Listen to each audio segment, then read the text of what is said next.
संसद में मानसून सत्र के पहले दिन पक्ष और विपक्ष ने मिलकर न्यायमूर्ति वर्मा को उनके पद से हटाने के लिए एक नोटिस स्पीकर ओम बिरला को सौंपा। आइए जानते हैं कि सर्वोच्च न्यायालय के न्यायाधीश को उसके पद से किस प्रकार हटाया जा सकता है।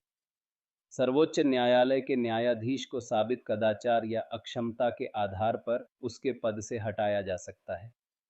सर्वोच्च न्यायालय यानी सुप्रीम कोर्ट के न्यायाधीश को हटाने की प्रक्रिया को महाभियोग कहा जाता है। इस प्रक्रिया का निर्धारण न्यायाधीश जांच अधिनियम 1968 के तहत किया जाता है। प्रक्रिया की शुरुआत एक प्रस्ताव से होती है। यह प्रस्ताव संसद के किसी भी सदन यानी लोकसभा या राज्यसभा में लाया जा सकता है। लोकसभा में प्रस्ताव लाने के लिए कम से कम 100 सदस्यों और राज्यसभा में कम से कम 50 सदस्यों का समर्थन जरूरी होता है। यदि प्रस्ताव स्वीकार कर लिया जाता है तो 3 सदस्यों की एक जांच समिति का गठन किया जाता है, जिसमें सर्वोच्च न्यायालय का एक न्यायाधीश, किसी भी उच्च न्यायालय का एक मुख्य न्यायाधीश और एक प्रतिष्ठित विधिवेत्ता शामिल होता है।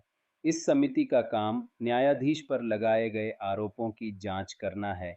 जांच के बाद समिति अपनी रिपोर्ट लोकसभा अध्यक्ष या राज्यसभा के सभापति को सौंपती है। यदि समिति न्यायाधीश को दोषी पाती है तो संसद के दोनों सदनों में महाभियोग प्रस्ताव पर विचार किया जाता है।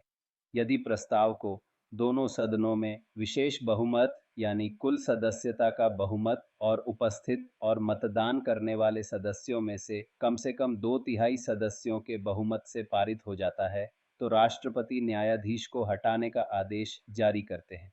अभी तक सर्वोच्च न्यायालय के किसी भी न्यायाधीश को महाभियोग द्वारा नहीं हटाया गया है। यह वीडियो रुद्र IS भोपाल द्वारा तैयार किया गया। आपको यह वीडियो कैसा लगा कमेंट करके अवश्य बताएं।